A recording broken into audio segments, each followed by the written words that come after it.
kita berdoa semoga semuanya oleh Allah dicatat sebagai pahala dan mendatangkan ridha dari Allah untuk kita bersama. Amin ya rabbal alamin. Salawat beriring salam semoga tercurahkan kepada baginda Nabi besar Muhammad sallallahu alaihi wasallam beserta seluruh keluarganya, beserta seluruh istrinya, beserta seluruh sahabatnya dan seluruh di antara umat dan pengikutnya yang setia menjalankan sunnah dan ajarannya ila yaumil qiyamah. Hadirin sekalian yang dirahmati oleh Allah, kita melanjutkan kembali membaca tentang kitab Tazkiyatun Nafs. Az-zakat artinya suci, bersih. An-nafs artinya jiwa. Jadi bagaimana kita senantiasa belajar tentang Tazkiyatun Nafs, sehingga yang disampaikan oleh para ulama dari zaman ke zaman yang senantiasa dipelajari manusia tidak boleh berhenti itu 3. Jadi ada 3 hal yang harus terus dipelajari, tidak boleh berhenti. Nomor 1, tauhid. Nomor 1 apa? Tauhid. Bagaimana kita mengenal Allah, bagaimana kita memahami hak-hak Allah Ta'ala yang wajib kita tunaikan, bagaimana kemudian kita memahami apa yang Allah inginkan dari kita mengenai Allah Subhanahu wa Ta'ala, bagaimana sifat-sifat Allah, bagaimana kemudian kemuliaan dan keagungan Allah di dalam Asmaul Husna, itu tidak boleh berhenti, terus belajar. Khatam diulang, khatam diulang. Kalau bisa dapat kitab yang lain, baca lagi kitab yang lain. Ada majelis di tempat yang lain, duduk di majelis yang lain.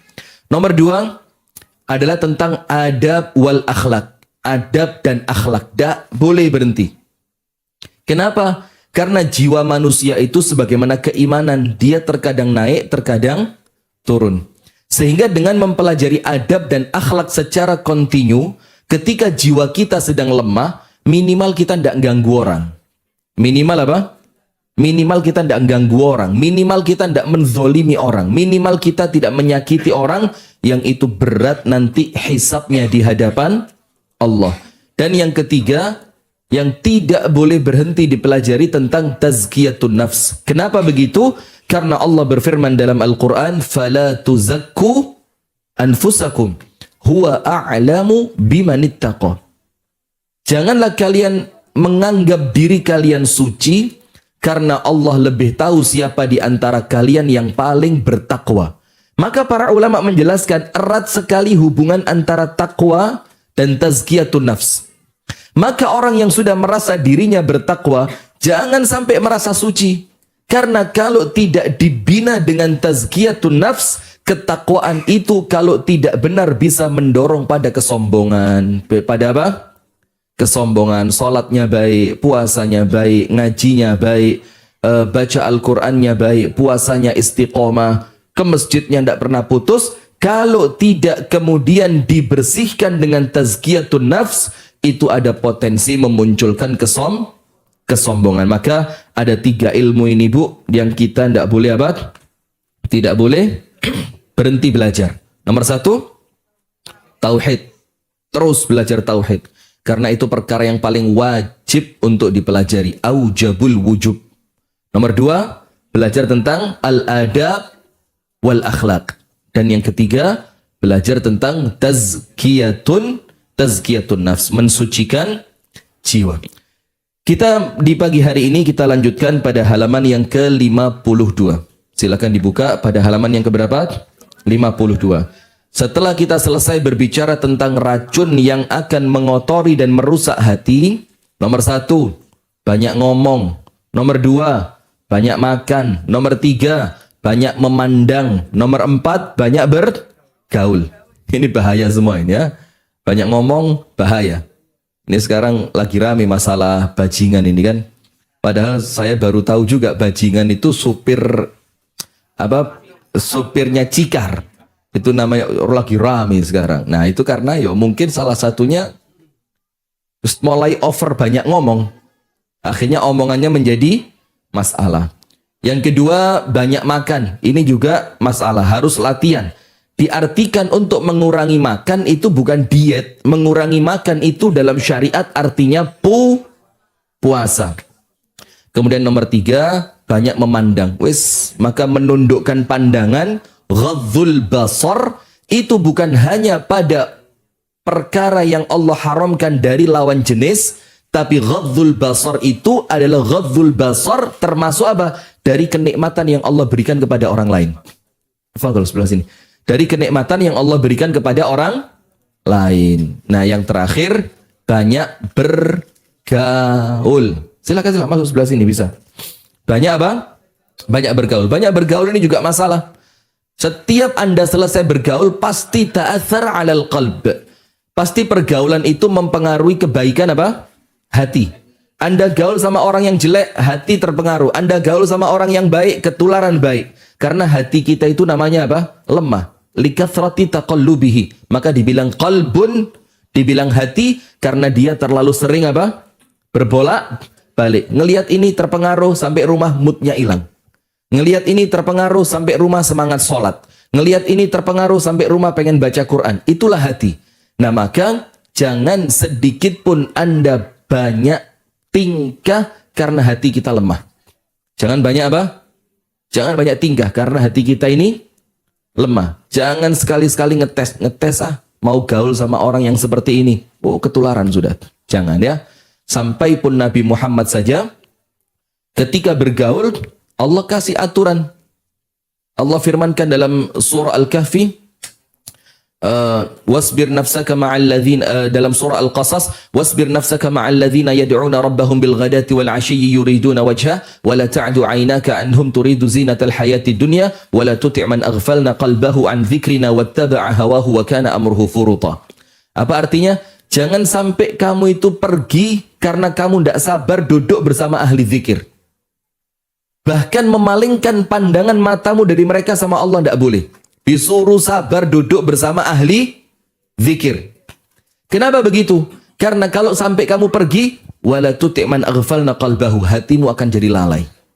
Kalau sampai meninggalkan majelis zikir, majelis ilmu, perkumpulan yang baik, majelis taklim, masjid, apalagi halaqah-halaqah kebaikan. Kalau sampai meninggalkan itu, wala tuti' man aghfalna qalbahu an dzikrina wattaba'a hawahu wa kana amruhu furuta.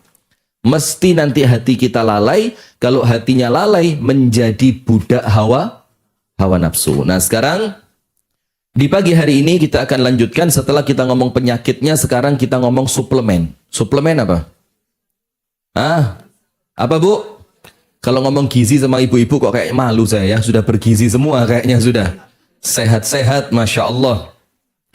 Halaman yang ke-52 dari kitab Tazkiyatun Nafs yang disarikan oleh Dr. Ahmad Farid dari 3 ulama, yaitu Imam Ghazali, kemudian Al-Imam Ibnul Qayyim Al-Jauziyah, kemudian Al-Imam Ibnu Rajab Al-Hambali.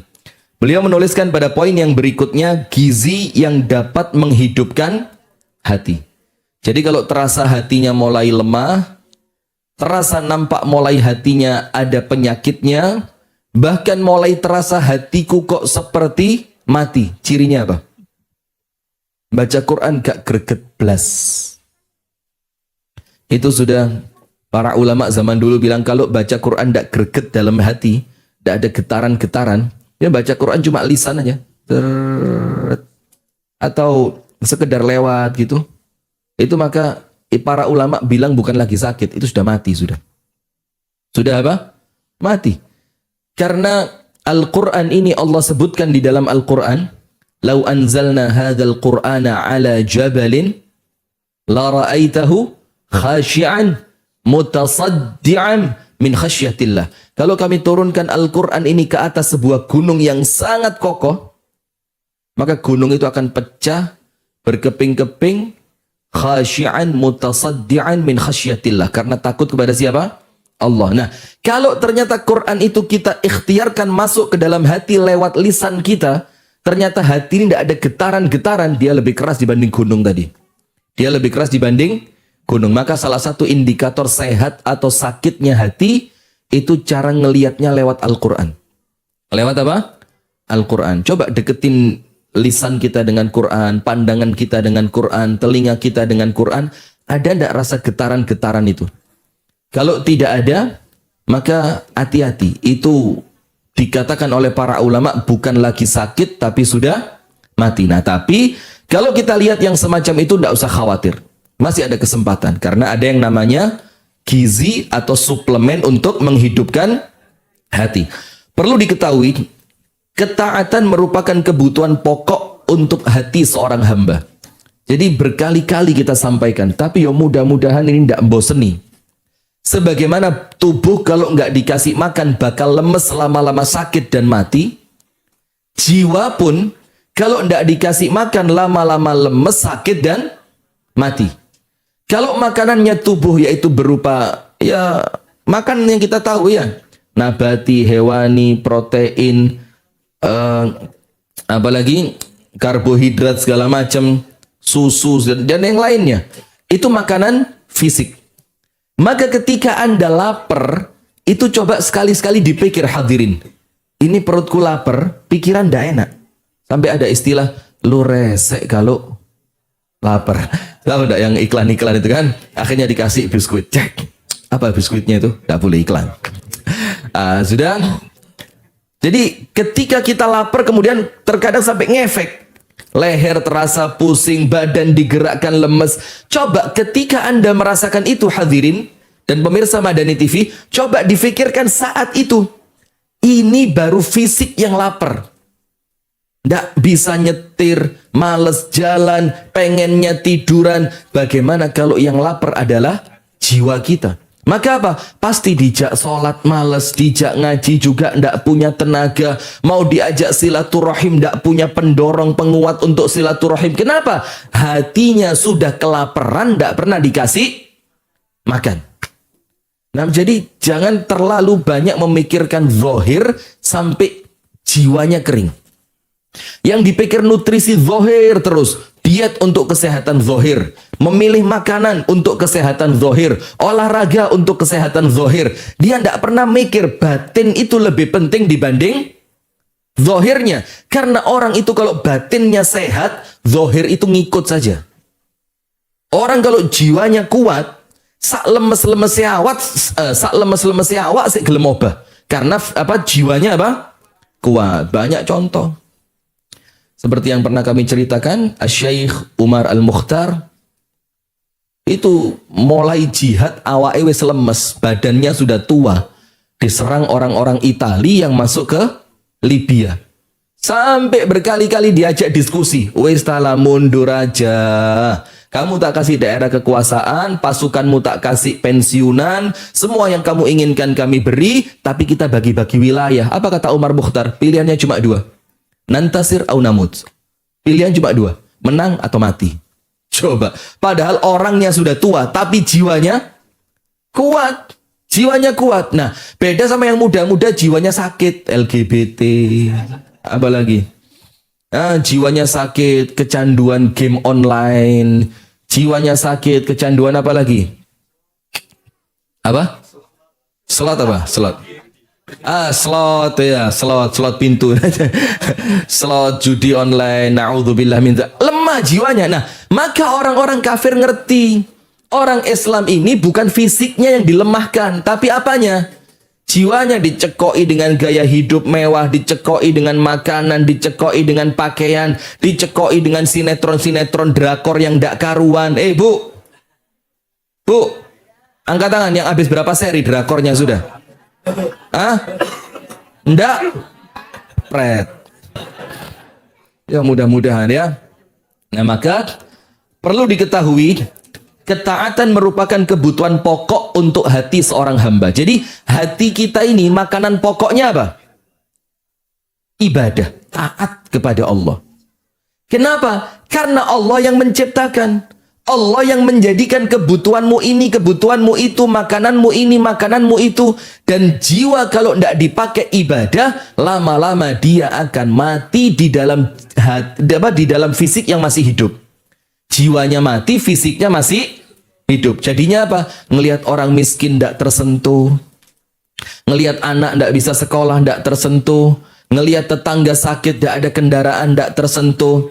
Ngelihat keadaan masyarakat runyam, dak mikir, yang penting uripku enak, yang penting keluargaku tenang. Ini apa? Fisiknya hidup, jiwanya sudah mati. Bahaya ini. Bahaya apa? Jadi monster nanti dia. Jadi apa? Monster hidupnya dia disetting hanya untuk uang, uang, uang, uang. Tidak ada mikir sosial, tidak ada mikir orang lain, tidak ada mikir kebutuhan kehidupan masyarakat, tidak ada mikir kehidupan akhirat setelah kematiannya. Kenapa? Karena otaknya masih hidup, tapi kontrol di dalam hati sudah mati. Nah, itu perlu hati-hati. Permisalannya, laksana kebutuhan makan dan minuman bagi tubuh. Adapun kemaksiatan, laksana makanan yang beracun yang pasti merusak hati. Jadi semakin maksiat, jadi gini, katakanlah hati itu kayak lingkaran ini ya, kayak gini. Sekali Anda bermaksiat, sebagiannya hilang. Anda bermaksiat lagi, sebagiannya hilang lagi. Anda bermaksiat lagi, hilang lagi, hilang lagi, hilang lagi, hilang lagi. Sampai ketika kemaksiatan itu telah menghilangkan hati Anda, yang tersisa akal, otak saja, dan fisik. Tidak ada hatinya. Kenapa? Hatinya sudah mati karena kebanyakan racun. Itulah kenapa orang Islam itu harus sering-sering istighfar. Di sini seorang hamba membutuhkan ibadah kepada Allah, dan yang paling penting apa? Pertolongannya Allah. Iyyaka na'budu wa iyyaka nasta'in. Ya Allah, hanya kepadamu hamba mengibadahi, ya Allah. Hanya kepadamu hamba mengabdi, ya Allah. Dan hanya kepadamu hamba memohon pertolongan. Kenapa begitu? Karena tidak mungkin bisa ibadah kalau tidak ditolong oleh Allah. Sekarang ini hadirin, banyak orang punya waktu luang tapi tidak bisa ngaji. Iya apa enggak? Karena bukan masalah apa, belum mendapatkan pertolongan dari Allah. Wa ma kunna linahtadiya laula an hadanallah. Tidak bisa kita dapat hidayah kalau tidak karena pertolongan dari Allah. Maka terus iyyaka na'budu wa iyyaka nasta'in. Maka minta tolong sama Allah. Allahumma a'inni ala dzikrika wa syukrika wa husni ibadatika. Ya Allah, bantulah hamba, ya Allah, tolong hamba ala dzikrik, untuk terus zikir, ingat kepadamu. Wa syukrika, terus pandai mensyukuri setiap nikmatmu. Wa husni ibadatika, dan terus bantu kami agar kami senantiasa mampu beribadah dengan baik untukmu, ya Allah. Nah, itu minta sama Allah. Umumnya manusia memperhatikan tubuhnya dengan mengkonsumsi makanan bergizi. Coba, sampai ada suplemen-suplemen mahal sekarang. Untuk diet aja 12 juta. Yang ada susunya, ada dikocok-kocok dulu itu. Cuk. Nanti pagi cuma minum itu tok, sak gelas, sak liter. Sampai siang tidak boleh makan. Siang makan apel tok. Disiksa. Pak dokter, Pak dokter enggak pakai itu tadi kan? Enggak pakai. Coba bayangin, pagi ngombe banyu tok, campuran gedang, campuran supaya kita makan pecel tumpang nikmat, makan bubur nikmat. Masya Allah kan? Tapi tenang, enggak pecel. Kenapa? Ada yang jual, Masya Allah, mudah-mudahan laris. Amin ya Allah. Tidak apa-apa, itu tidak dilarang. Tidak dilarang, karena menjaga tubuh untuk tetap sehat itu ya wajib. Karena tubuh ini milik siapa? Allah. Titipan dari siapa? Allah. Maka kalau dititipi harusnya diapain? Dijaga. Tidak boleh sembarangan, begadang, tidak olahraga, tidak makan yang tidak boleh. Tapi masalahnya apa? Terkadang kita ini sekedar ribut urusan fisik. Yang makan makanan yang bergizi secara kontinu, tidak pernah berhenti, diatur pola makan, diatur pola tidur. Iya, fisikmu sehat, tapi hatimu mati. Fisiknya sehat, tapi hatinya mati. Silakan masuk, silakan masuk. Geser sini, geser sini. Monggo sebagian geser lagi. Alhamdulillah, alhamdulillah. Ketika tak sengaja mengkonsumsi makanan beracun, apa yang terjadi? Lihat loh ya, ini tidak sengaja. Ketika secara tidak sengaja, dia ternyata tahu baru saja mengkonsumsi makanan apa? Beracun. Apa yang dia lakukan? Cepet-cepet dia ngerti efeknya bakal buruk. Dia sadar ini akan merusak fisiknya. Maka cepet-cepet ikhtiar dikeluarkan. Entah datang ke dokter, minum penawar, ngemut areng. Lo kan, areng itu kan katanya bisa nyerap apa? Nyerap racun. Kakek saya dulu. Itu kalau sudah perutnya ndak enak, itu minumnya obat yang kayak areng itu, bulat-bulat apa namanya? Norit. Dan nanti katanya bisa nyerap Nyerap racunnya gitu kan. Coba akuarium, akuarium yang ikannya bagus-bagus. Untuk menetralkan airnya di atasnya dikasih apa? Areng, ada arengnya. Ya filter itu termasuk ada arengnya di atasnya. Nah, itu kesadaran mereka untuk fisik. Yang kalau fisik sakit cuma dunia, nggak nembus akhirat. Tapi sadarnya seperti itu. Tapi untuk kegiatan hati, untuk kesehatan hati, ketika dia sadar memasukkan racun berupa maksiat, dia tidak merasa perlu cepat-cepat mengeluarkan kemaksiatan itu dengan tobat. Coba, penyakit apa enggak ini? Penyakit. Nah, kalau saja tubuh ketahuan makan beracun, kita langsung keluarkan. Terus bagaimana dengan hati kalau kena racun maksiat? Kenapa tidak buru-buru dikeluarkan? Demikian pula dengan hati. Kehidupan hati harus lebih diperhatikan daripada kehidupan tubuh. Apabila tubuh yang sehat membuat seseorang hidup tanpa dipersulit penyakit, hati yang sehat membuatnya bisa menjalani kehidupan yang baik di dunia dan bahagia tanpa batas di akhir. Kira begini, kalau fisiknya sehat, hidup kan nyaman kan? Kerja enak, olahraga enak, ketemu istri juga enak, nyetir mobil tidak capek. Itu kalau fisiknya apa? Sehat. Tapi cuma perkara duniawi itu aja. Tapi kalau hatinya yang sehat, dia bisa menghadapi semua kesulitan dengan nyaman. Bayangin, yang sulit-sulit, yang susah, ketemu orang, refleksnya tidak baik. Ketemu orang, ucapannya tidak baik. Ngelihat orang, sikapnya tidak baik. Dengan sesuatu yang tidak baik itu, kalau hati kita sehat, tidak pengaruh. Tetap bisa membalas dengan kebaikan. Idfa' billati hiya ahsan. Dia bisa membalas keburukan dengan sesuatu yang lebih baik. Fa idzal ladzi bainaka wa bainahu adawatun ka'annahu waliyyun hamim. Apa balasan dari Allah? Kalaupun dia awalnya memusuhi kamu, nanti dia akan menjadi orang yang paling loyal membelamu. Kenapa? Karena ketika dia jahat, kita balas baik. Akhirnya dia mikir, loh saya jahat saja dibalas dengan kebaikan. Bagaimana kalau saya baik? Pasti dia akan membalas dengan yang lebih baik. Akhirnya dia apa? Jadi loyalis kita. Itu kalau mikir secara logikanya. Nah, maka dengan itu kalau hati kita ini baik, opo ae sing kedaden di dunya ini tidak jadi masalah. Anda jadi orang kaya, Anda akan sombong. Anda Allah takdirkan miskin, tidak akan kecil hati. Anda Allah takdirkan sehat-sehatnya untuk ibadah. Anda Allah takdirkan sakit-sakitnya bisa disabari. Anda Allah takdirkan punya jabatan-jabatannya dijalankan dengan amanah. Anda Allah takdirkan jabatannya dicabut, Anda juga tetap mengabdi walaupun tanpa jabatan. Itu kalau hatinya apa? Sehat. Jadi jauh lebih penting memperhatikan sehatnya hati dibanding sehatnya fisik. Dibanding sehatnya fisik. Kemudian begitu juga jika kematian tubuh memutus seorang dari kenikmatan dunia.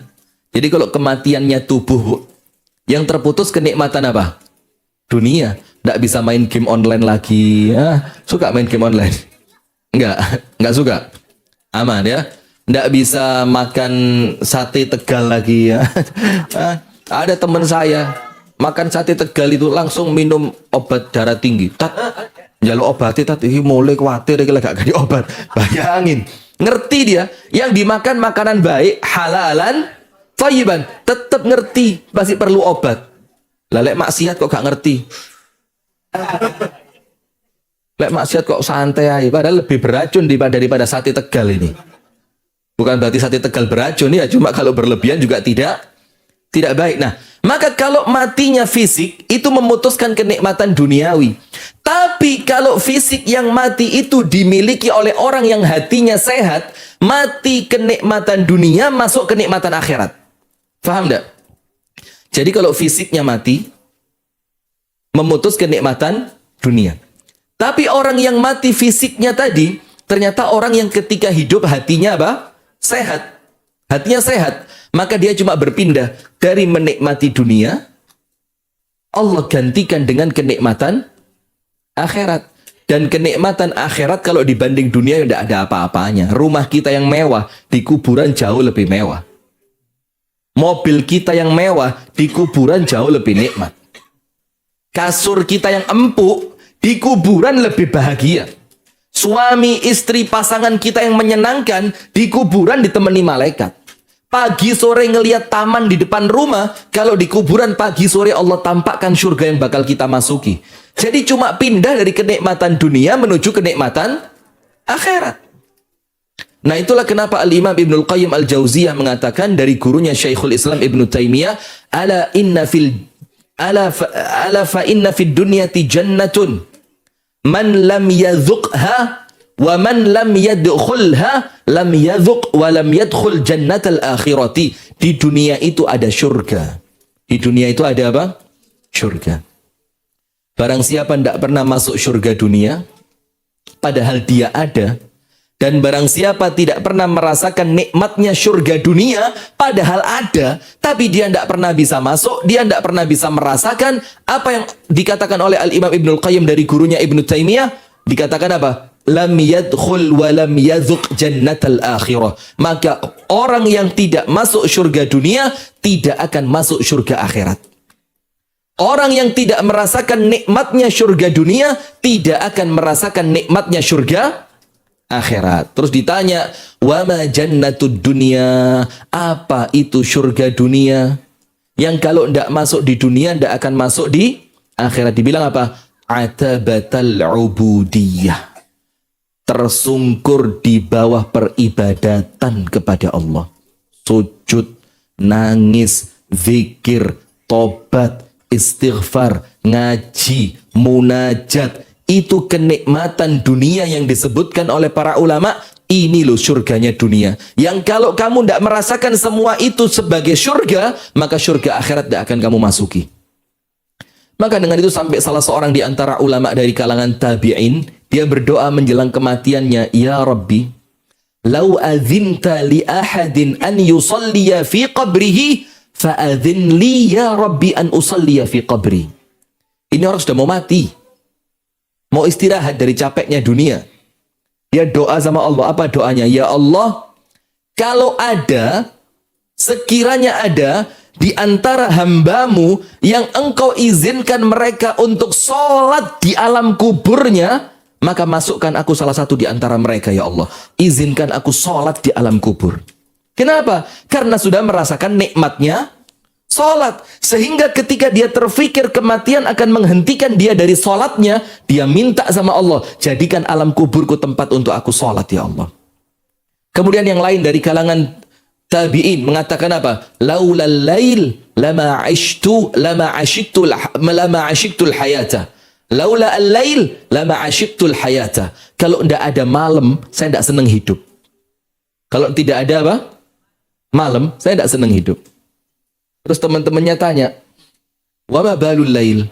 Ada apa dengan malam? Kalau pelaku maksiat ya jelas. Hiburan malam, klub malam.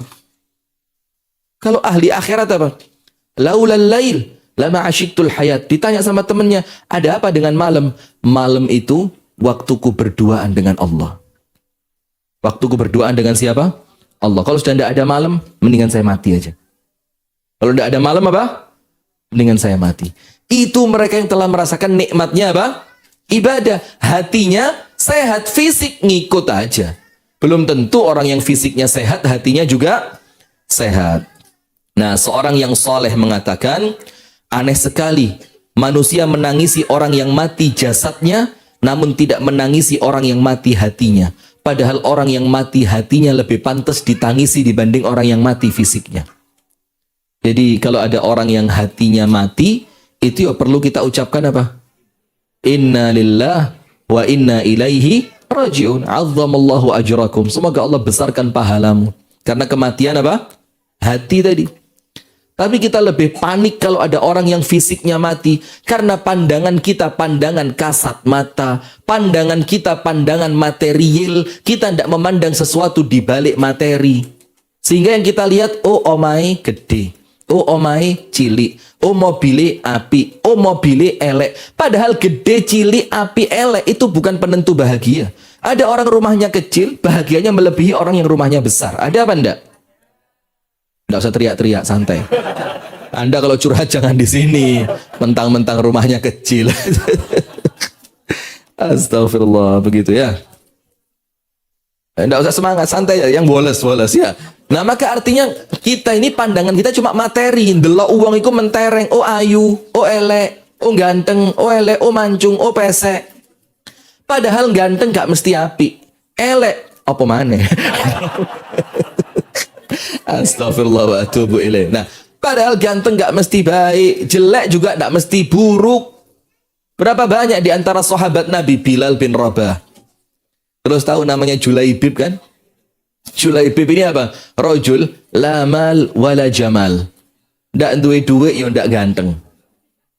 Terus ngandelno apa ini orang? Ketemu Rasulullah, sama Rasulullah ditanya, Julaibib, ama tatazawwaj? Kenapa kamu ndak nikah? Ya laporan Julaibib. Ya Rasulullah, man yuzawwiju Julaibiban? Sopo yang mau nikahin orang seperti Julaibib? Anaknya siapa yang mau dikasih buat saya itu loh, mana? Ndak mungkin. Saya tahu diri lah, kata Julaibib. Sudah, berhenti. Nggak lama lagi ketemu, ya Julaibib, ama tatazawwaj? Julaibib, kenapa ndak nikah? Dia bilang, ya Rasulullah, la mal wala jamal. Wes gak ganteng, gak duwe duit. Siapa mau ngasih anak perempuannya buat saya? Sampai yang ketiga kali Rasul utus Julaibib untuk datang ke rumahnya orang yang di rumah itu ada perempuan cantik jelita. Berangkat Julaibib. Diketuk pintu rumah tadi, bapaknya buka. Kamu siapa? Utusannya Rasulullah, disuruh ngelamar anakmu. Seneng bapaknya, alhamdulillah dapat mantu seorang Rasul. Kata Julaibib apa? Bukan buat Rasul, buat aku. Ama ba'atha Rasulullahi ghairaka? Rasul tidak bisa ngirim selain kamu, tidak bisa gitu. Kenapa harus kamu yang dikirim? Kata bapaknya apa? Usyawiru ummaha. Saya tak tanya ibunya dulu. Ini alasan aja ini. Sudah, pokok kalau Anda ngelamar ada kata-kata yang kurang baik, mulia wis. Masih sekolah gitu kan, masih sekolah. Masih sekolah itu jangan ngomong saya tunggu, jangan. Terus gak oleh, mulia. Atau yang lain, oh anak saya masih dalam proses pengobatan. Oh saya nanti yang ngobati saya. Ojo ditolak. Iya kan? Ngomong sama ibunya, sama percis. Oh Rasulullah mau jadi mantu kita? Bukan, itu yang di depan, dilirik. Seret. Loh. Kenapa? Tak takok nombais di kuburan. Ya ndak gitu ya, sudah. Ketika terjadi diskusi, anak perempuannya dengar. Anak perempuannya apa? Dengar. Anak perempuannya keluar dari kamar. Dia bilang apa? La aruddu Rasulillah. Saya tidak mungkin nolak utusannya Rasulullah. Walaupun apa? Wajah jelek, tidak ada harta. Malam pertama setelah singkat cerita nikah, ada panggilan jihad. Tidak sempat dipegang istrinya. Tidak sempat dipegang. Ternyata Julaibib meninggal dan Rasul yang nyari dia di antara banyaknya pasukan perang. Rasul tanya, tafqiduman, kalian kehilangan siapa? Disebutkan si fulan, cari ketemu. Rasul tanya lagi, tafqiduman, kalian kehilangan siapa? Kehilangan si fulan, cari ketemu. Sampai semua ketemu, Rasulullah bilang apa? Wa ana afqidu Julaibiban. Kalau aku kehilangan Julaibib, coba cariin. Setelah dicari, badannya penuh dengan luka. Dicium sama Rasulullah. Apa Rasulullah katakan? Sekarang itu banyak bidadari di langit itu sedang berdandan untuk rebutan jemput Julaibib. Coba lihat. Di dunia la mal wala jamal. Tapi yang dilihat bukan fisiknya. Kemudian yang lain lagi. Tahu seorang sahabat namanya Zahir. Tahu? Dalam hadis yang sahih. Zahir ini badiyatuna, kata Rasulullah. Zahir ini orang kampung kami. Orang kampung kami artinya apa? Kalau kami ke kampung, kami tidak akan beritahu kecuali untuk Zahir. Dan orang Arab gitu. Orang Arab itu kalau senang sama orang, dibilang apa? Saya kalau ke tempat kamu, tidak ada yang saya beritahu kecuali kamu. Artinya kita ini orang satu-satunya dia di kampung itu. Maka Rasulullah bilang tentang Zahir ini, Zahir badiyatuna. Zahir ini orang kampung kita. Jadi kalau kita ke kampung, kita tidak perlu nyari orang lain kecuali Zahir. Nah, suatu hari Zahir ini bawa barang dari kampung, dijual di pasar. Barangnya elek-elek, jelek-jelek gitu. Dia bilang, man yashtari minni, man yashtari minni, man yashtari minni. Siapa mau beli, siapa mau beli, siapa mau... Terus teriak-teriak. Sama Rasulullah dibekep dari belakang. Badannya dibekep, matanya ditutup. Terus Rasulullah teriak, man yashtari hadha minni. Siapa mau beli orang ini dari saya? Siapa mau beli orang ini dari saya? Kata Rasulullah. Seakan-akan digoda sama Rasulullah. Karena Rasul sudah kangen sama Zahir ini. Ketika Zahir datang dipeluk sama Rasulullah. Rasul tanya, man yashtari hadha minni. Siapa mau beli orang ini dari saya? Terus Zahir bilang apa? Idzan tajiduni kasida. Kalau kamu jual aku, maka pasti tidak akan laku. Siapa mau beli saya? Terus sama Rasulullah dibuka matanya. Terus Zahir ngelihat, oh ternyata Rasulullah. Apa kata Rasulullah? Wa inta ya Zahir, kamu ini Zahir, indallahi ghalia. Mungkin di mata manusia tidak laku, tapi di sisi Allah hargamu mahal. Coba lihat. Nah maka ini, kalau fisiknya mati, fisiknya jelek, fisiknya sakit, tapi hatinya apa? Sehat. Tidak perlu pandangan manusia buat apa. Dilihat manusia gak ngei apa-apa. Mek didelok tok api ya. Lah terus duwi endi? Lah ya ora. Lah ya susah. Masuk Pak Mustari, apa di luar? Masuk sini. Ndak apa, kakak tak sindir ora. Bukan panjenengan yang minta obat, bukan. Nah, sudah. Maka seorang soleh berkata, sungguh aneh. Siapa yang aneh? Orang yang menangisi seseorang yang mati jasadnya tapi tidak menangisi orang yang mati hatinya. Untuk itu seluruh ketaatan merupakan kebutuhan bagi kehidupan hati. Jadi wis talah pekson cek atine urip minimal salat 5 waktu, zikir pagi dan petang. Itu suplemen harian itu. Salat 5 waktu dan zikir pagi dan petang. Plus ya seminggu berapa kali lah datang ke majelis taklim, kegelaan yoga api. Serius ini, serius. Lah beneran ini. Terlalu rapat datang ke majelis taklim juga tidak baik. Karena kita ini juga orang yang gampang bosan. Sampai Rasulullah itu ngajar para sahabat, tidak terus seharian, tidak. Ada waktu-waktunya. Karena ada waktu mereka kerja, ada waktu mereka bersama keluarganya, ada waktu mereka untuk istirahat, ada waktu mereka mau santai, dan ada waktu mereka belajar. Kudu digeprek kitab terus. Ini lama-lama mukanya kayak kitab nanti. Iya kan? Nah untuk itu, maka seluruh ketaatan merupakan kebutuhan bagi kehidupan hati, khususnya zikir kepada Allah. Nah zikir ini penting. Zikir ini apa? Penting. Terus jangan sampai lisannya kering dari zikir. Membaca Al-Quran, istighfar, doa. Jadi semua amaliyah lisan itu jadikan ibadah. Kalau zikir capek, gantiin apa? Doa. Ya Allah mudahkan urusanku. Ya Allah sehatkan hatiku. Ya Allah mudahkan anak-anakku. Ya Allah selamatkan mereka dari fitnah. Doa selesai. Coba cari buku. Baca buku-buku agama. Baca buku selesai. Ada Quran, baca Quran. Nanti ada zikir yang ringan. Coba zikir yang ini paling enak hadirin. Kalimatani khafifatani ala lisani thaqilatani fil mizani habibatani ila rahman. 2 kalimat yang di lisan terasa ringan, gampang diucap no. Dan pahalanya, timbangannya berat, pahalanya besar, dan dicintai oleh Allah yang Maha Rahman. Apa kalimat itu? Subhanallahi wa bihamdihi, subhanallahil azim. Lek perlu bikin stiker Pak, tempel di depan kaca mobil Anda. Anda pas nyetir ke Woco itu, iling mana? Subhanallah wa bihamdihi, subhanallahil azim. Subhanallah wa bihamdihi, subhanallahil azim. Kalau perlu tempel di tembok rumah, subhanallah wa bihamdihi subhanallahil azim. Kalau kaligrafi semacam ini bagus, tapi kadang-kadang tidak kebaca sehingga mek mikir tok. Iki apa? Akhirnya malah terpalingkan dari zikirnya gitu loh. Kalau Allah Muhammad jelas. Tapi kalau yang rotok jelok wimet apalagi itu apa itu? Saya tidak yakin itu kalau yang punya rumah juga bisa baca. Nah, maka kenapa?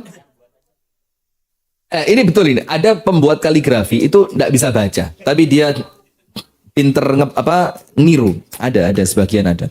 Nah, maka cari kalimat-kalimat yang ringan kita ucapkan, tempel di tempat-tempat yang mudah dilihat. Supaya apa? Hati kita ini kan gampang lupa. Nah, itulah kenapa hadirin para ulama sebagian ya, itu mengatakan butiran tasbih. Butiran apa? Tasbih. Itu mereka bilang apa? Ni'mal muzakkir. Ni'mal muzakkir. Butiran tasbih itu mereka bilang apa? Ni'mal muzakkir. Sebaik-baik pengingat. Sebaik-baik apa? Pengingat. Karena kita ini kalau tidak diingetin lupa sama Allah. Maka tasbih itu kalau minimal ada di kantong. Ya tidak usah ditutup-tutup no juga. Kalau ada di kantong, ada di kantong, ada di mana, atau minimal kita pegang. Dengan megang itu, minimal kalaupun gak diputer, menjadikan kita apa? Ingat. Maka dibilang sama para ulama, butiran tasbih itu ni'mal mudzakir, sebaik-baik pengingat. Walaupun kalau Anda bisa ingat tanpa itu, ya tentu lebih luar biasa. Cuma namanya manusia, idza dzakara dzukir. Kalau diingatkan dia langsung ingat. Maka tidak jadi masalah juga, tidak jadi masalah. Anda pakai itu sekedar untuk apa? Alat pengingat. Untuk alat pengingat, tidak apa-apa. Karena apa? Karena semua bentuk ibadah lisan itu jangan sampai diremehkan. Zikir, doa, baca Quran, memberi nasihat. Memberi nasihat itu zikir, Pak. Memberi nasihat itu apa? Zikir. Ketemu orang sedang makan pakai tangan kiri, ingetin, tapi ngingetinnya yang bagus. Coba pakai tangan kanan, lebih bagus itu. Perut dapat makanan, pahala juga dapat. Nah kan enak. Ada orang minum sambil berdiri, ada orang kemudian keluar rumah, jilbabnya masih belum terlalu rapi, diingetin, Mbak, ya Allah Mbak, eman-emanan awakmu Mbak, mosok dikei tontonan wong sak meniki tutup ono sing rapet. Jauh dari fitnah. Itu kan bagus. Nah, maka amar ma'ruf nahi munkar itu juga termasuk amalan lisan. Nah, sekarang bersolawat kepada Nabi SAW, qiyamul lail. Oh, ini abot. Qiyamul lail ini abot. Ya, berat. Mudah-mudahan sama Allah kita diberikan kemudahan. Allahumma amin. Karena qiyamul lail itu ibadahnya siapa? Orang-orang yang terpilih. Orang-orang yang terpilih. Maka kalau Anda oleh Allah sudah diringankan sholat tahajud, jangan dirusak dengan adab yang kacau. Eman-eman. Kalau malamnya sudah Allah bangunkan untuk tahajud, paginya harus dijogo sikapnya. Ibnul Qayyim itu mengatakan, berapa banyak orang yang tadi malam maksiat lebih mulia dibanding orang yang tadi malam sholat tahajud. Anda buka dalam kitabnya, Ad-Da' wa Dawa. Beliau bilang berapa banyak orang yang tadi malam maksiat, ternyata lebih baik di siang harinya dibanding orang yang tadi malam tahajud. Bukan karena maksiatnya dia baik, bukan karena tahajudnya dia jelek, tapi karena sikap setelah melakukan kemaksiatan dan sikap setelah tahajud. Yang setelah maksiat, getun, nangis, nyesel, tobat, merasa hina, tidak merasa hebat di hadapan manusia dan di hadapan Allah. Akhirnya dengan perasaan itu dia mulia. Sementara yang habis sholat tahajud, merasa tahajud mambengire. Terus jawil koncone, mambengi tangi jam piro, Mbak? Akhirnya muncul perasaan apa? Perasaan sombong. Nah, maka bukan tahajudnya yang salah, tapi perasaan sombong setelah sholat tahajud itu yang menjadikan dia hina di mata Allah Subhanahu wa ta'ala. Nah, kalau Imam Ghazali mengatakan namanya maghrur. Namanya apa? Maghrur. Maghrur itu apa? Orang yang tertipu. Orang apa? Tertipu. Dia bangga dengan amalnya. Dia tidak takut mati. Dia merasa dicintai oleh Allah. Dia merasa mulia di hadapan manusia. Ternyata dia bangun yang bangunin setan. Dibangunkan setan buat apa? Supaya semakin hari semakin sombong. Semuanya begitu. Dan yang paling menakutkan untuk sombong itu apa? Ilmu. Ilmu itu perkara paling cepat bikin orang sombong. Ilmu itu apa? Perkara yang paling cepat bikin orang sombong. Karena ilmu bisa mengalahkan orang kaya. Orang kaya kadang-kadang hanya sekedar sukses dalam dunia bisnis, tapi ketika berhadapan dengan orang yang berilmu, wah dintei kadang-kadang. Sombong dia. Oh, orang kaya sama saya nurut. Pejabat kalau ketemu saya cium tangan. Coba lihat. Ya, Banda. Jadi paling bahaya itu kalau punya ilmu. Maka minta tolong sama Allah. Allahumma inni a'udzubika minal kibr. Ya Allah, selamatkan hamba dari kesombongan. Nah, qiyamul lail. Kemudian ketaatan-ketaatan seperti ini sangat penting dan sangat diperlukan oleh hati. Nah, sekarang nomor 1. Apa gizi hati yang pertama? Zikrullah. Berzikir kepada Allah. Sekarang lihat. Awal musibah dunia dan akhirat. Perhatikan. Awal musibah dunia akhirat. Itu apa? Melupakan Allah. Ketika kita lupa kepada Allah, itu awal musibah dunia dan akhirat. Qarun jadi sombong karena apa? Lupa kalau apa yang dia kasih dari Allah. Fir'aun jadi sombong karena apa? Dia lupa bahwa dia ciptaannya Allah. Dan kemudian setiap orang-orang yang binasa itu awalnya karena mereka lupa kepada Allah. Sekarang lihat ayatnya. Allah Subhanahu wa taala berfirman di dalam Al-Qur'an, "Wala takunu kalladzina nasullaha fa'ansahum anfusahum. Ulaika humul fasiqun." Janganlah kalian menjadi seperti orang-orang yang lupa kepada Allah. Wala takunu kalladzina nasullah. Yang pertama mereka lakukan apa? Mereka lupa kepada Allah. Apa hukuman dari Allah? Al-jaza min jinsil amal. Balasan sesuai dengan amalan. Kalau kamu melupa sama Allah, kamu dilupain sama Allah. Dan saya pun begitu. Bukan menyerupakan kita dengan Allah, ya jauh sekali. Tapi maksudnya, saya ini insya Allah berikhtiar, mudah-mudahan Allah mudahkan untuk tidak zalim sama orang. Ketika ada orang kemudian mulai jauh dari saya pun jauh dari dia. Dan itu saya anggap tidak zalim. Saya hanya berbuat adil saja. Saya berbuat apa? Adil. Dan yang penting saya tidak nyakitin kamu aja. Begitu. Nah, ketika Allah Ta'ala firmankan, وَلَا تَكُونُ كَالَّذِينَ نَسُوا اللَّهَ, janganlah kamu serupa, sama, mengikuti, menyamai orang yang lupa kepada Allah, Allah hukum dia. Dan hukumannya apa, Bu? فَأَنْسَاهُمْ أَنفُسَهُمْ. Allah jadikan mereka lupa terhadap diri mereka sendiri. Apa artinya? Lupa terhadap diri mereka itu apa? Hah? Gila. Lah, ya boleh lah gila akhirat, tapi gila secara agama ya. Allah jadikan mereka lupa terhadap diri mereka sendiri, ditafsirkan oleh para ulama tafsir apa? Allah jadikan mereka lupa tentang kebaikan dirinya. Dia tidak bisa membedakan mana harta halal, mana harta haram. Allah jadikan dia lupa, wis dipangan kabeh. Allah jadikan dia tidak bisa membedakan mana majelis yang baik, mana majelis yang buruk. Dia datengin semua. Allah tidak menjadikan dia mampu membedakan mana teman yang manfaat, mana teman yang mendatangkan mudarat. Kabeh dikancani. Itu Allah jadikan dia lupa. Allah jadikan dia lupa untuk kebaikan kehidupannya setelah akhirat. Jadi yang disibukkan fikirannya hanya untuk memikirkan apa? Dunia. Allah jadikan lupa untuk kebaikan akhiratnya dia, yang dia bakal hidup di akhirat selama-lamanya. Itulah hukuman kalau pertama kali orang itu lupa kepada Allah. Kemudian dalam ayat yang lain, وَلَا تُطِعْ مَنْ أَغْفَلْنَا قَلْبَهُ عَنْ ذِكْرِنَا. Jangan kamu ikuti, jangan kamu berteman, jangan kamu kumpuli.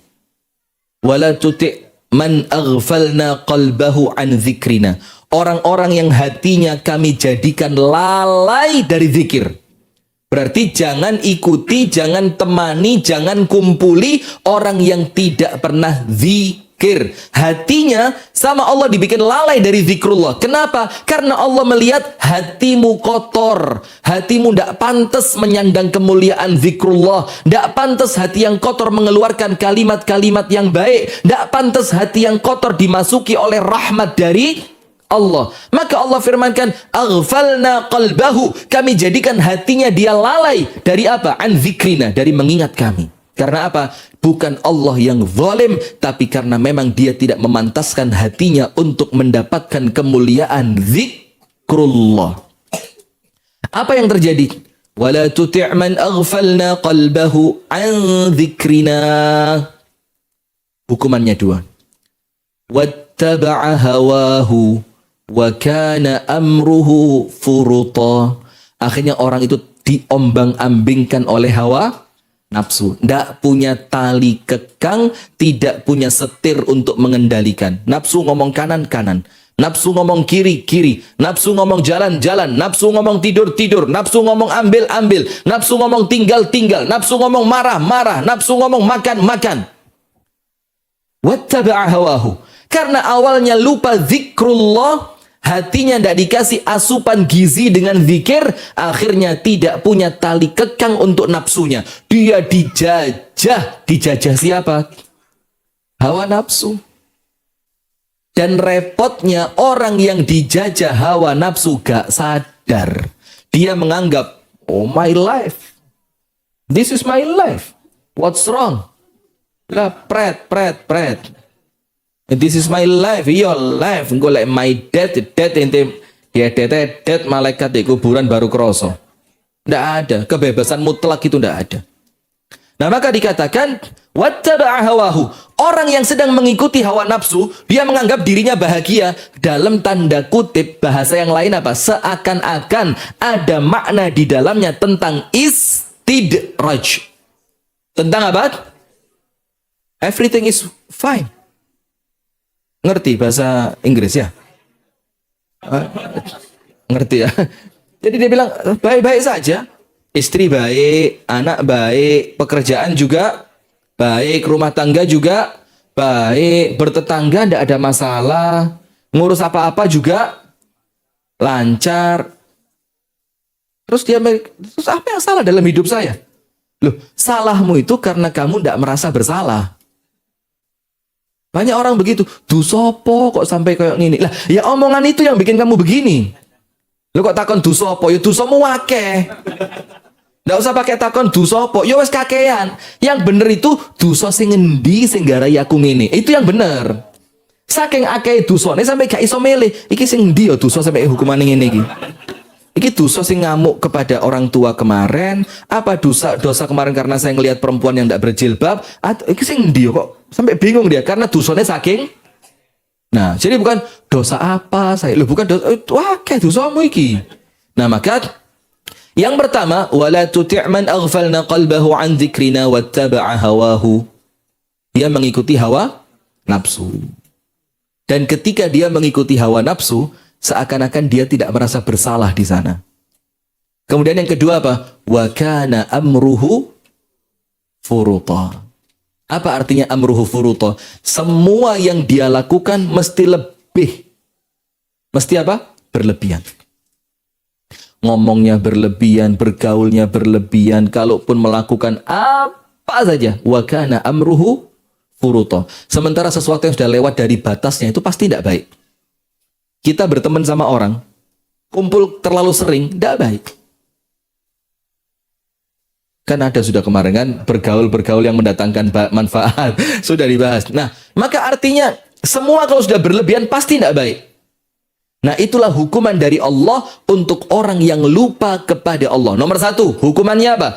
Dilupakan atas kemaslahatan diri sendiri. Dia tidak ngerti mana kebaikan, mana keburukan, tidak ngerti. Yang kedua, dia akan diombang-ambingkan oleh hawa nafsu. Yang ketiga, Allah jadikan semua urusannya dia melampaui batas. Itu ketika seseorang lupa berzikir kepada Allah Subhanahu wa ta'ala. Kemudian, Syekhul Islam Ibnu Taimiyah menyampaikan pentingnya zikir bagi hati. Beliau mengatakan, zikir bagi hati, laksana air bagi ikan. Sekarang lihat, kalau ikan dikeluarkan dari air jadi apa? Ikan goreng, ikan bakar. Serius. Ikan kalau dikeluarkan, ikan dalam kolam laku. Aduh, jangan dirusak dulu, nanti dulu. Nah, maka kata Syekhul Islam Ibnu Taimiyah, zikir bagi hati kita seperti ikan, seperti air bagi ikan. Maka tidak ada kehidupan bagi ikan kalau tidak ada air. Tidak ada kehidupan. Sebagaimana hati kalau tidak dipakai zikir tidak bisa hidup. Apa jadinya bila ikan dikeluarkan dari air? Seperti itulah keadaan hatimu ketika tidak digunakan untuk zikir. Apa yang terjadi? Mati. Dalam kitab Al-Wabilus Sayyib, Al-Imam Ibnul Qayyim menyebut apa Al-Wabilus Sayyib? Wabilus Sayyib itu hujan deras. Artinya apa? Hujan deras. Karena isinya tentang fadilah-fadilah zikir. Ini yang kami bahas di Masjid Al-Mu'minun, Mahakam Malang sana. Tempatnya Randy dulu. Masjid Al-Mu'minun itu Al-Wabilus Sayyib. Bagus kitabnya. Jadi penguat hati supaya tidak lalai dari zikir. Supaya tidak lalai dari zikir. Sampai apa? Kita ini mata saja bikin zikir loh Pak. Mata ngelihat yang tidak baik, subhanallah. Mata ngelihat yang baik, Masya Allah. Kemudian mata kita melihat sesuatu yang aibnya orang lain, zikir, ya Allah tutupi dari dia, selamatkan aku. Jadi doa. Maka melihat sesuatu yang baik dari orang lain, ya Allah berkahi dia dengan itu dan berikan untukku yang lebih baik darinya. Jadi mata kita saja bisa jadi sumber kita untuk senantiasa apa? Zikir. Apalagi tangan, kaki, hati, telinga, pikiran, semuanya bisa zikir.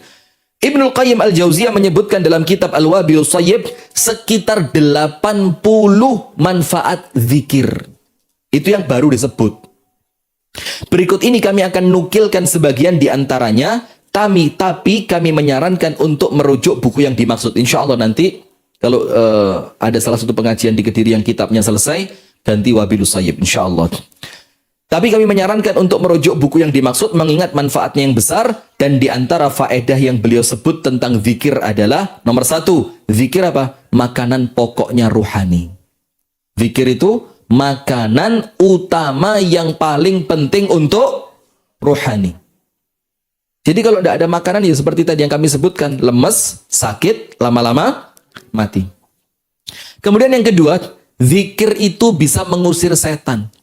Tahu enggak ketika seorang laki-laki di zaman Nabi berantem sama temannya sampai matanya merah, ototnya keluar, Nabi Muhammad dengan tenangnya mengucapkan apa? Inni la a'lamu kalimatan law qalaha la dhahaba anhu ma yajid. Aku tahu satu kalimat, kata Rasulullah, kalimat ringan sekali.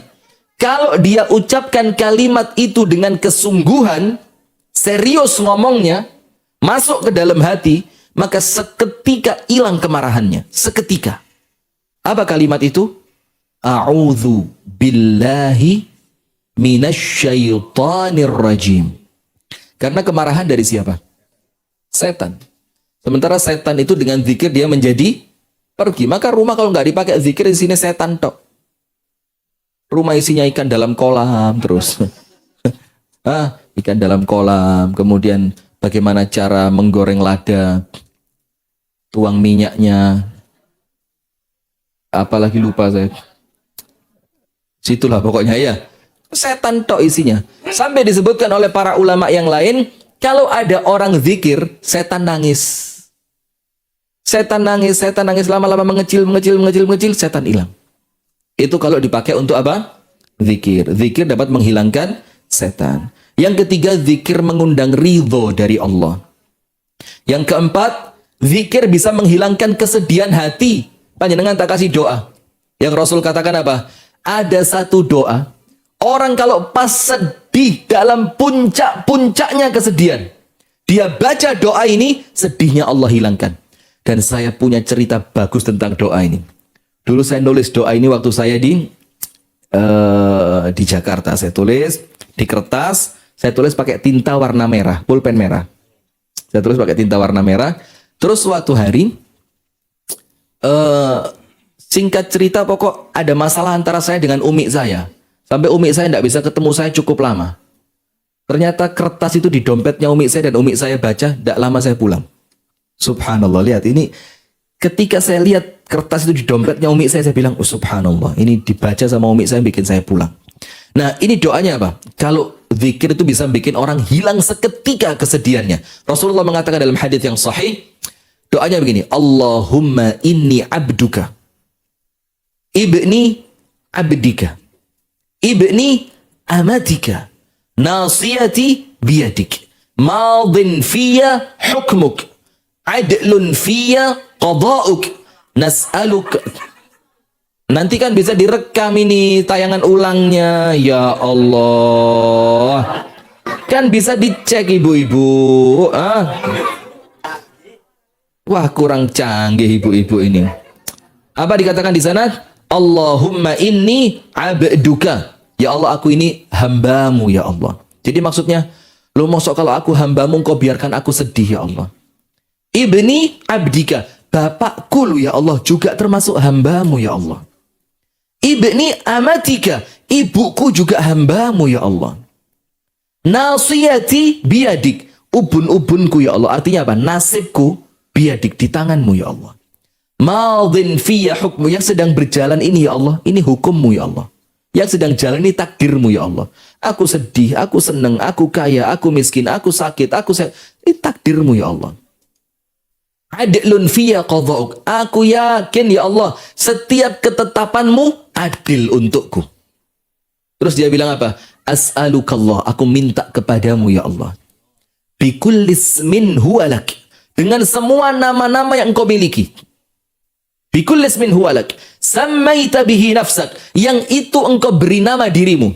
Au 'allamtahu ahadan min khalqik, atau namamu yang engkau ajarkan kepada salah seorang di antara hambamu yaitu Nabi Muhammad. Au anzaltahu fi kitabik, atau namamu yang engkau cantumkan di dalam Al-Qur'an. Au ista'tharta bihi fi ilmil ghaibi 'indak, atau nama yang masih engkau sembunyikan di alam ghaibmu. Apa yang kita minta? Antaj'alal Qur'anal 'azima rabi'a qalbi. Jadikan Al-Qur'an itu ya Allah penyejuk hatiku. Wa nura sadri, cahaya di dalam dadaku. Wa jalaa hammi wa dhahaba husni, dan penghilang kesedihan serta kesumpekanku. Apa Rasul katakan? Tidaklah seseorang membaca doa ini kecuali Allah pasti hilangkan kesedihannya. Nah, maka doa-doa semacam itu hadirin termasuk zikir atau bukan? Termasuk. Maka dikatakan oleh Ibnul Qayyim, zikir itu bisa menghilangkan duka cita dan kesedihan di dalam hati dan dapat menggantikannya dengan bahagia. Apa zikir yang mendatangkan bahagia? Istighfar. Rasulullah bersabda, barang siapa melazimkan istighfar, Allah hilangkan sedihnya, Allah ganti dengan bahagia. Karena sedih karena dosa. Bahagia kalau hati sudah bersih dari dosa. Yang kelima, zikir dapat menjadikan hati itu bersinar. Wajah terang, wibawa, ceria. Jadi orang kalau banyak zikir tuh orangnya ceria. Gak gampang sumpek. Jadi ibu-ibu yang sering sumpek ini bukan kurang piknik, kurang zikir. Kurang zikir, di rumah sumpek, ke kantor sumpek, di jalan sumpek, ndak ketemu suami sumpek, ketemu suami mencep. Lu njalukmu apa? Enggak. Ini kurang zikir. Kakean delok YouTube. Kurang zikir.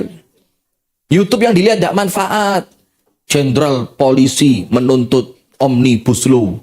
Apa? Tidak ngaruh buat hidupmu. Tidak ngaruh. Tidak ngaruh. Yang mempengaruhi apa? Zikir. Yang mempengaruhi apa? Zikir.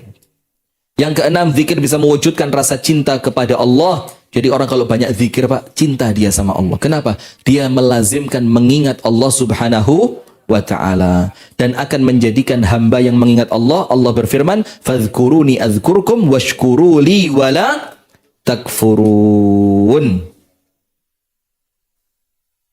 Itu dulu yang kita sampaikan.